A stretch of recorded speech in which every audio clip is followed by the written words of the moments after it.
പോകാം. പോണ്ടേ? വീട്ടിൽ വന്നിട്ട് എന്തെങ്കിലും ഉണ്ടാക്കി കഴിക്കാന്ന് പറഞ്ഞിരുന്നതാണേ. അപ്പൊ തട്ടുദോശ തിന്നാനായിട്ട് ഭയങ്കര ആഗ്രഹം. എന്നാ പിന്നെ പോയേക്കാന്ന് വിചാരിച്ചു. എന്റെ ഡ്രസ്സാണ് നൈനൂട്ടി ഇട്ടേക്കുന്നത്.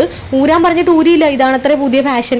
ഇപ്പോഴത്തെ പിള്ളേരെ ഓരോരോ ഫാഷനേ. നേരെ വീട്ടിൽ നിന്ന് റോഡിലേക്ക് ഇറങ്ങിയപ്പോ ദാ അവിടെ നിൽക്കുന്നു ശ്രീകുട്ടനും ശിങ്കിടികളും. പിന്നെ കുറച്ചു നേരം അവരോട് അവിടെ നിന്ന് കത്തിയൊക്കെ വെച്ചു. അവർ മനീഷേട്ടന്റെ നൈനൂട്ടി ഒരുക്കുന്ന വീഡിയോ കണ്ടിട്ട് മനീഷനെ കളിയാക്കിക്കൊണ്ടിരിക്കുകയാണ് കേട്ടോ. അങ്ങനെ ഞങ്ങൾ നേരെ തട്ടുദോശ കടയിലെത്തി. എന്നും പോകുന്ന തട്ടുദോശ കടകളൊക്കെ ഒഴിച്ചിട്ട് വേറൊരു കടയിലാണേ ഒന്ന് മാറ്റി പിടിക്കാന്നും പറഞ്ഞ് മനീഷേട്ടൻ ഞങ്ങളെയും കൊണ്ട് വന്നത്.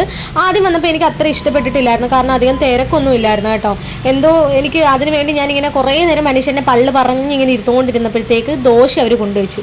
പക്ഷെ ആ ദോശ കഴിച്ചപ്പോൾ ഉണ്ടല്ലോ മക്കളെ, വാ അടിപൊളി ദോശ. അത്രയ്ക്ക് ടേസ്റ്റായിരുന്നു. ദോശയും സാമ്പാറും അതുപോലെ തന്നെ ചട്നിയും. അത് കഴിഞ്ഞിട്ട് ഞങ്ങളൊരു ചിക്കൻ 65 അങ്ങനെ എന്തോ ഒരു സാധനം ഓർഡർ ചെയ്തു. അതും വന്നു കേട്ടോ. എല്ലാം അടിപൊളി.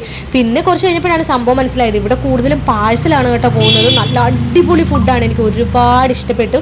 വയറ് നിറച്ചങ്ങട് കഴിച്ചു. പിന്നെ ഭക്ഷണത്തിൻ്റെ കാര്യം പറയണ്ടല്ലോ, നമുക്കത് പണ്ടേ ഇഷ്ടമുള്ള കാര്യമാണ് തിന്നുക എന്നുള്ള കാര്യം.